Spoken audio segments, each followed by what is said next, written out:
Hello students, कैसे हो? Good evening and welcome to my channel. आज देखना है chapter number 1, introduction to book keeping and accountancy में अकाउंटिंग टर्म्स में हमें देखना है assets, liabilities and net worth. Assets, liabilities and net worth, यह हमें देखना है। Asset, liabilities and net worth. पहला देखते हैं एसेट क्या होता है। एसेट ए बिजनेस का प्रॉपर्टी होता है। बिजनेस चलाने के लिए जो चीज़ थिंग जो चीज़ परचेस किया जाता है लॉन्ग टर्म बेनिफिट के लिए, लॉन्ग टर्म बेनिफिट बिजनेस को देने के लिए जो चीज़ परचेस की जाती है, यह हमारी क्या होती है? एसेट होती है। Any physical thing or right owned that has a monetary value is called as an asset। Business चलाने के लिए, बिजनेस में लॉन्ग टर्म बेनिफिट हमें मिलने के लिए फिजिकली हम जो थिंग्स परचेस करते हैं, यह हमारी क्या होती है? एसेट होती है। Any physical thing or right owned that has a monetary value is called an asset. यह हमारी एसेट है। The ownership of the asset must be with the business unit। यह एसेट की ओनरशिप किसकी होती है?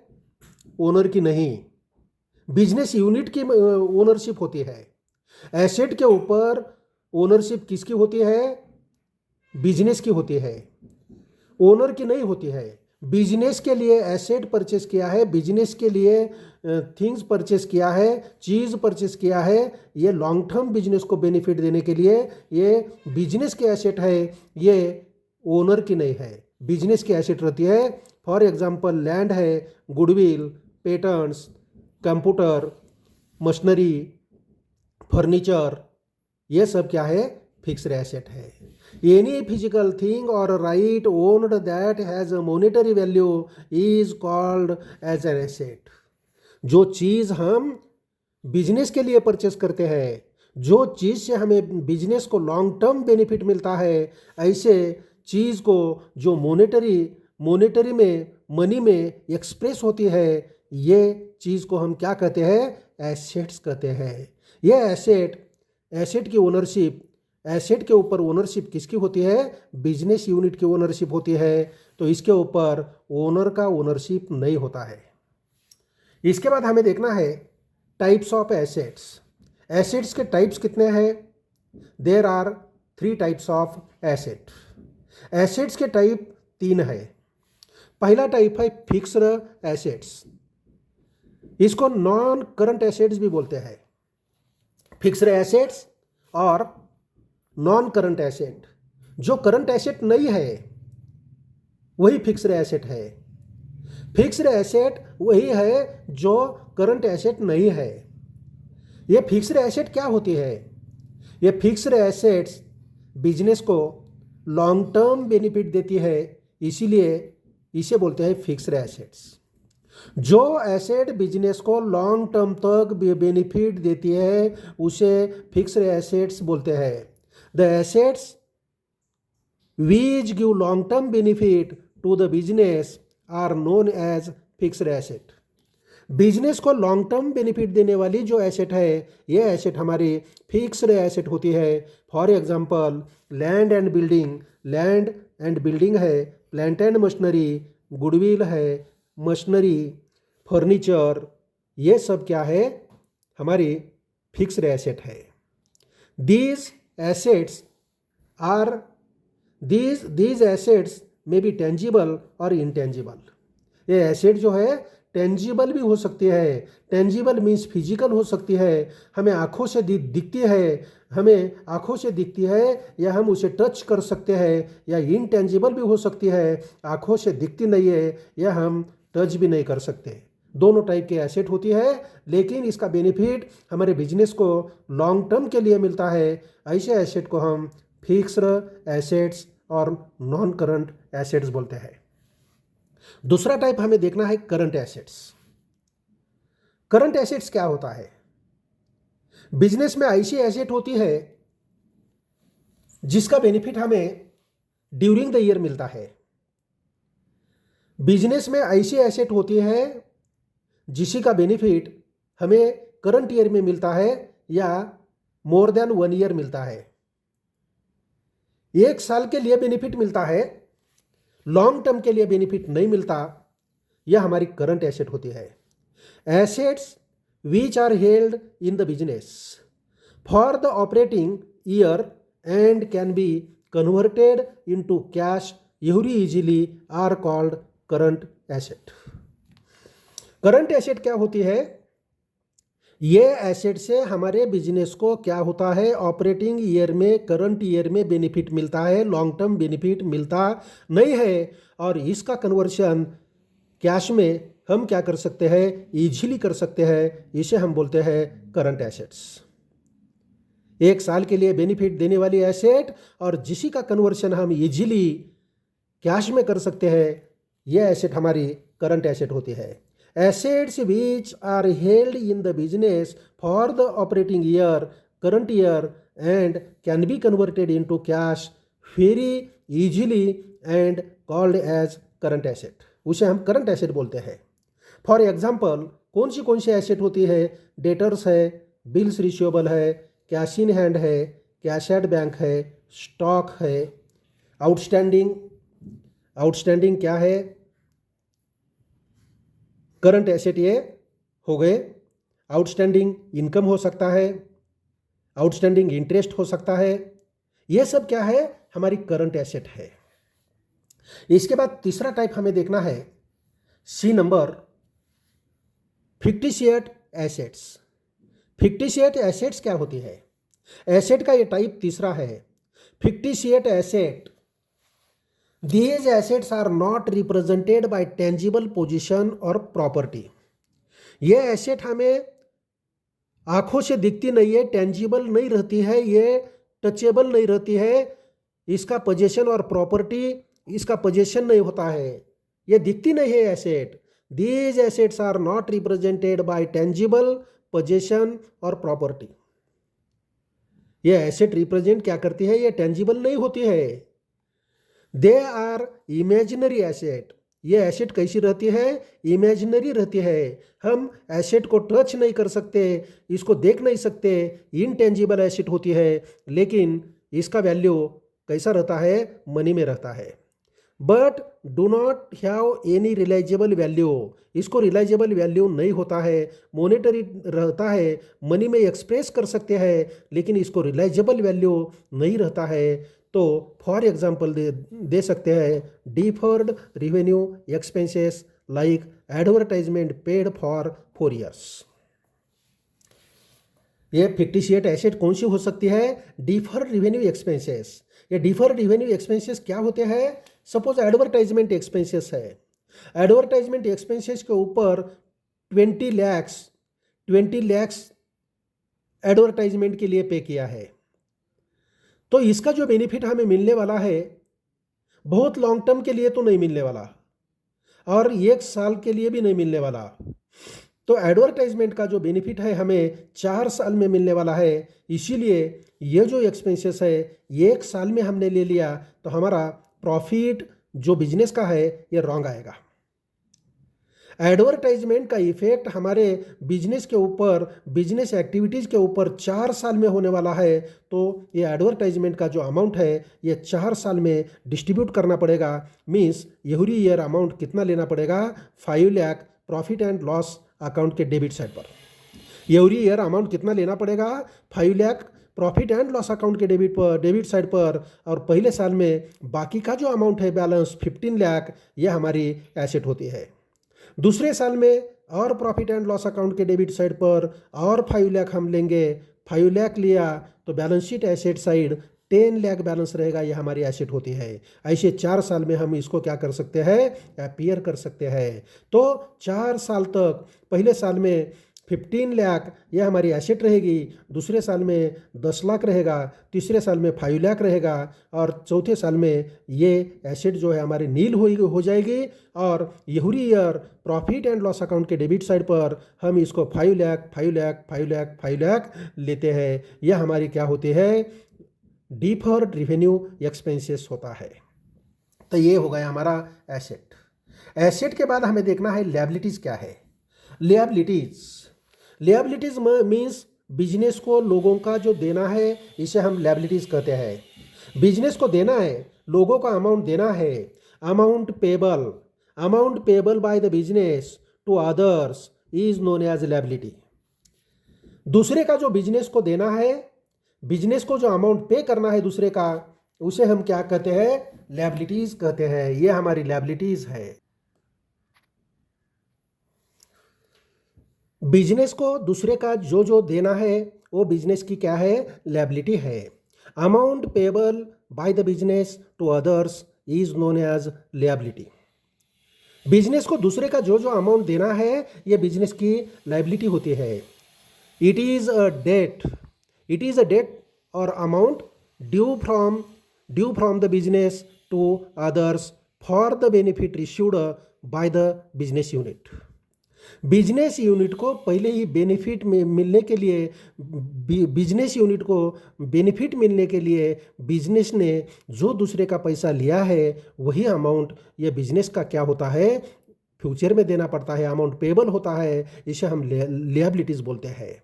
Amount payable by the business to others is known as liability. It is a debt or amount due from the business business से देना है to others for the benefit received by the business unit.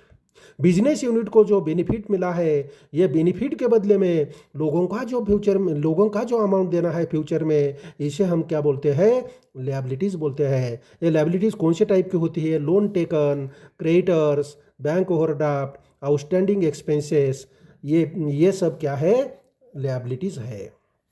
अभी देखना है ये liabilities कौन से types के होते हैं।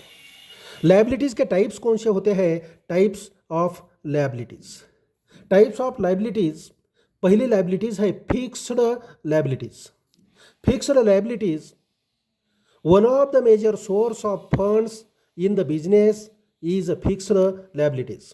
ये फिक्स्ड लायबिलिटीज़ बिजनेस के लिए एक महत्वपूर्ण क्या है, फंड का सोर्स है। One of the major source of funds in the business is fixed liabilities. Fixed liabilities business के लिए एक महत्वपूर्ण क्या है, सोर्स है फंड का यह सोर्स है। It may be in the form of capital, यह फॉर्म कैपिटल के फॉर्म में हो सकता है, सिक्योर्ड लोन्स के फॉर्म में हो सकता है, या लॉन्ग टर्म लोन्स के फॉर्म में हो सकता है। Long term loan from bank and from the financial institutions ETC। It may be in the form of, कौन से फॉर्म में हो सकता है, कैपिटल के फॉर्म में हो सकता है, सिक्योर्ड लोन के फॉर्म में हो सकता है, या बैंक या फाइनेंशियल इंस्टीट्यूशन से जो लॉन्ग टर्म लोन लिया है उसी के रूप में भी ये फिक्स्ड लायबिलिटीज़ हो सकती है। ये फिक्स्ड लायबिलिटीज़ हमें लॉन्ग पीरियड में देना है, जल्दी देने की ज़रूरत नहीं है। ये 1 साल से ज़्यादा पीरियड के लिए ये हमने पैसा बिजनेस के लिए लिया है, ये फ्यूचर में हमें देना पड़ेगा, लेकिन तुरंत देने की ज़रूरत नहीं है। दूसरा है करंट लायबिलिटीज़। करंट लायबिलिटीज़ क्या होती है? Current liabilities short term liabilities है। Short term liabilities payable within a year are called current liabilities. जिसका पेमेंट हमें 1 साल में करना है, ये जो हमारी लायबिलिटीज़ है इसे हम करंट लायबिलिटीज़ बोलते हैं। Short term liabilities payable within a year are called current liabilities. 1 साल के अंदर जो हमें देना है, जो लायबिलिटीज़ का पेमेंट करना है, ये हमारी करंट लायबिलिटीज़ होती है। Current liabilities arise in the regular current operations of the business में जो डेली ऑपरेशंस होते हैं, डेली एक्टिविटी जो होती है, ये डेली एक्टिविटी में ये जो करंट लायबिलिटीज़ है ये अराइज होती है, ये क्रिएट होती है। These liabilities are not normally secured. ये लायबिलिटी सिक्योर नहीं होती। ये लायबिलिटी सिक्योर नहीं होती, ये होते हैं क्रेडिटर्स, बिल्स पेबल, बाद में और क्या होता है, प्री रिसीव्ड इनकम, ये सब होते हैं करंट लायबिलिटीज। इसके बाद देखना है हमें लायबिलिटीज साइड में, एक पहला फिक्स्ड लायबिलिटीज होती है, दूसरा करंट लायबिलिटीज होती है। फिक्स्ड लायबिलिटीज में नेटवर्थ या ओनर्स इक्विटी और कैपिटल रहता है। नेटवर्थ, ओनर्स इक्विटी और कैपिटल रहता है। कैपिटल जो है, कैपिटल को हम ओनर्स इक्विटी भी बोलते हैं, नेटवर्थ भी बोलते हैं। बिजनेस का नेटवर्थ कितना है, मीन्स बिजनेस को ओनर को कितना अमाउंट पे करना है, नेटवर्थ है, ओनर्स इक्विटी है, इसे हम कैपिटल ही बोलते हैं। द अमाउंट और funds provided by the proprietor in the business is called as a capital, as well as the excess of assets or liabilities of the business is also known as capital or net worth or net worth. Capital क्या है? Capital the amount है, fund है, जो proprietor ने business को क्या किया है, बिजनेस को प्रोवाइड किया है, बिजनेस में इन्वेस्ट किया है, इसे कैपिटल बोलते हैं। उसी के साथ हम ऐसा भी बोल सकते हैं कि लायबिलिटीज से ज़्यादा एसेट है, तो जो डिफरेंस आता है, जो एक्सेस एसेट है, एक्सेस एसेट को भी हम कैपिटल बोलते हैं, या नेटवर्थ बोलते हैं, या ओनर्स इक्विटी बोलते हैं। बिजनेस चलाने के लिए प्रोपराइटर या बिजनेस के ओनर ने जो अमाउंट, जो फंड बिजनेस में लगाया है, ये हमारा कैपिटल होता है, ये कैपिटल है। और कैपिटल का दूसरा ही डेफिनेशन है कि द एक्सेस ऑफ एसेट, जो एसेट एक्सेस है, लायबिलिटी से ज़्यादा है बिजनेस में, उसे हम कैपिटल बोलते हैं, नेटवर्थ बोलते हैं, या ओनर्स इक्विटी बोलते हैं। नेटवर्थ इंक्लूड्स, ये नेटवर्थ में क्या क्या इंक्लूड होता है? कैपिटल इंक्लूड होता है, रिजर्व फंड इंक्लूड होता है, profit and loss, profit include होता है, अनडिस्ट्रीब्यूटेड प्रॉफिट, ये सब इसमें इंक्लूड होते हैं। Capital can be in the form of cash और इन काइंड। ये कैपिटल कैश के फॉर्म में भी हो सकता है या काइंड के फॉर्म में भी हो सकता है, तो ये कैपिटल दोनों के फॉर्म में हो सकता है। कैपिटल कैसा कैलकुलेट करते हैं, नीचे फॉर्मूला दिया है, देखो। Net worth means capital, net worth means owners equity, owners equity, net worth, owners equity और कैपिटल। कैपिटल को ओनर्स इक्विटी भी बोलते हैं, नेटवर्थ भी बोलते हैं। यह कैसा कैलकुलेट किया जाता है? ओनर्स इक्विटी या नेटवर्थ या कैपिटल कैसा कैलकुलेट किया जाता है? ओनर्स इक्विटी या capital is equal to total equity means assets minus creditors equity liabilities.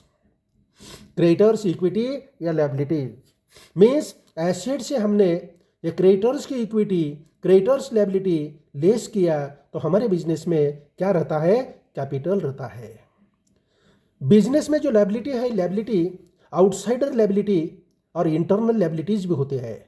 जो इंटरनल लायबिलिटी है, ये ओनर्स इक्विटी रहती है, और आउटसाइडर मीन्स बिजनेस के बाहर के लोगों का जो जो देना है, ये आउटसाइडर लायबिलिटीज होती है। इसे एक्सटर्नल लायबिलिटीज भी बोलते हैं। External liabilities and internal liabilities, external and internal. तो एक्सटर्नल क्या होती है? बाहर के लोगों का जो जो देना है, वो एक्सटर्नल लायबिलिटीज़ है, और इंटरनल लायबिलिटीज़ जो हमारे ओनर को देना है, वो हमारी क्या होती है? इंटरनल लायबिलिटीज़ होती है।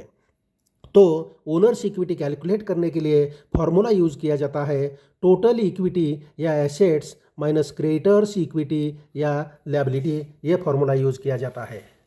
एग्जाम्पल से हम ये समझाते हैं।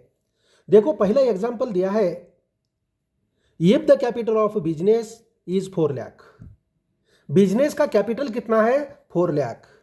एंड क्रेडिटर्स, आउटसाइडर लायबिलिटीज है 2 लाख। लोगों का देना कितना है? 2 लाख। बाहर के लोगों का देना कितना है? 2 लाख। कैपिटल 4 लाख है बिजनेस का, और आउटसाइडर का देना है 2 लाख। मीन्स हमारी इक्विटी कितनी होती है, देखो total equity total assets is equal to liabilities 2 lakh, ये 2 lakh plus capital 4 lakh, means हमारी टोटल इक्विटी टोटल एसेट्स कितनी हो जाएगी 6 लाख। एसेट्स कैलकुलेट करना है तो आउटसाइडर लायबिलिटी और इंटरनल लायबिलिटीज का टोटल किया तो हमें टोटल इक्विटी या एसेट मिलेगा। Outsider liabilities external liabilities plus capital ये दोनों का टोटल किया तो टोटल इक्विटी या टोटल एसेट्स हमें मिल जाएगा। तो ये हो गया पहला एग्जांपल। दूसरा एग्जांपल दिया है, if total assets are 1,50,000, asset का वैल्यू दिया है 1,50,000 एंड आउटसाइड लायबिलिटीज दिया है 50,000। द क्रेडिटर्स इक्विटी लायबिलिटीज कितना दिया है 50,000, एसेट है 1,50,000, मीन्स क्रेडिटर्स इक्विटी हम कैलकुलेट करना है। क्रेडिटर्स इक्विटी हमें कैलकुलेट करना है तो creditors equity means outsider fund हमें कैलकुलेट करना है। तो कैसा हम कैलकुलेट कर सकते हैं, एसेट का वैल्यू एसेट से इंटरनल फंड हमें लेस करना है। एसेट से एसेट का वैल्यू 1,50,000 है, 1,50,000 उससे हमें क्या करना है, इससे कैपिटल के अमाउंट क्या करना है, लेस करना है। कैपिटल का अमाउंट कितना दिया है, कैपिटल का अमाउंट इसमें दिया नहीं है, कैपिटल का अमाउंट दिया नहीं है तो आउटसाइडर लायबिलिटीज़ कितना है, आउटसाइडर लायबिलिटीज़ 1,50,000 दिया है। सॉरी, आउटसाइडर लायबिलिटीज़ कितना दिया है 50,000। एक तो क्रेडिटर्स इक्विटी मीन्स लायबिलिटीज़ दिया है, आउटसाइडर लायबिलिटीज़ 50,000 दिया है और एसेट दिया है 1,50,000। ये 1,50,000 से ये 50,000 हम लेस करते हैं तो हमें कैपिटल की अमाउंट मिल जाएगी। प्रॉब्लम में एक तो एसेट दिया है और दूसरा क्या दिया है, आउटसाइडर लायबिलिटीज़ दिया है, ये दोनों दिया है। तो हमें कैलकुलेट क्या करना है, ये कैलकुलेट करना है 1,50,000 एसेट का वैल्यू है 1,50,000 और आउटसाइडर लायबिलिटीज़ 50,000 है। 1,50,000 से 50,000 लेस करते हैं तो हमें क्या मिलेगा, 1 लाख कैपिटल मिलेगा। ये कैपिटल हो गया। तीसरा एग्जांपल दिया है, ये total assets of the business are ₹5 lakh, business की टोटल एसेट कितनी है 5 लाख की एंड आउटसाइड लायबिलिटीज कितना है 2 लाख। आउटसाइड लायबिलिटीज कितना है 2 लाख। एसेट से आउटसाइड लायबिलिटीज लेस किया तो हमें कैपिटल मिलेगा। Total asset of the business कितना है 5 लाख। 5 लाख एसेट से हम आउटसाइडर लायबिलिटीज लेस करते हैं, 5 लाख से आउटसाइडर लायबिलिटीज 2 लाख लेस करते हैं तो हमें ओनर्स इक्विटी या कैपिटल कितना मिलेगा 3 लाख मिलेगा। ये कैपिटल कैलकुलेट करने की क्या है, मेथड है। तो इसके बाद दिया है कॉन्टीजेंट लायबिलिटीज। कॉन्टीजेंट लायबिलिटीज क्या होती है, कॉन्टीजेंट लायबिलिटीज कॉन्टीजेंट ये फ्यूचर में क्रिएट हो सकती है या नहीं हो सकती है, बोल नहीं सकते। कॉन्टीजेंट लायबिलिटीज है, ये फ्यूचर में आ सकती है, देना पड़ेगा या नहीं देना पड़ेगा कुछ बोल नहीं सकते। ये कन्फ्यूजिंग रहती है, कभी पे करना पड़ेगा क्या या नहीं, ये पेंडिंग मैटर रहता है। इसे हम कॉन्टीजेंट लायबिलिटीज बोलते हैं। ये कॉन्टीजेंट लायबिलिटीज क्या होती है, liability which may arise in future depends on happening or non happening of certain events is called as contingent liability. Future में जो सिचुएशन आएगी, ये सिचुएशन के ऊपर डिपेंड रहता है कि ये हमें लायबिलिटी देना पड़ेगा या नहीं देना पड़ेगा। इसीलिए देना है क्या नहीं ये फाइनल नहीं है, इसीलिए इसे हम क्या बोलते हैं, कॉन्टीजेंट लायबिलिटी बोलते हैं। अ liability which may arise in future depends on happening or non happening of certain events is called as contingent liability as it is not confirm. ये लायबिलिटी कन्फर्म नहीं रहती, परफेक्ट लायबिलिटी नहीं रहती है। It does not affect the financial position of the business and therefore ये business के financial position पर कुछ भी इफेक्ट नहीं करती है, इसीलिए therefore it is not shown on the liability side of balance sheet. हमारी बिजनेस की फाइनेंशियल पोजीशन जो है इसके ऊपर कुछ भी इफेक्ट इसका होता नहीं है, क्योंकि ये कंफर्म लायबिलिटी नहीं है, ये फ्यूचर में जो सिचुएशन बनेगी उसके ऊपर लायबिलिटीज़ क्रिएट होगी क्या नहीं होगी उसके ऊपर डिपेंड है। इसीलिए हमारे फाइनेंशियल पोजीशन के ऊपर इसका इफेक्ट नहीं होता है। इसीलिए ये contingent liability balance sheet liability side पर हम लेते नहीं है। But it is shown, balance sheet liability side पर लेते नहीं है, लेकिन हम कहाँ इसको लिखते हैं, कहाँ अपीयर करते हैं?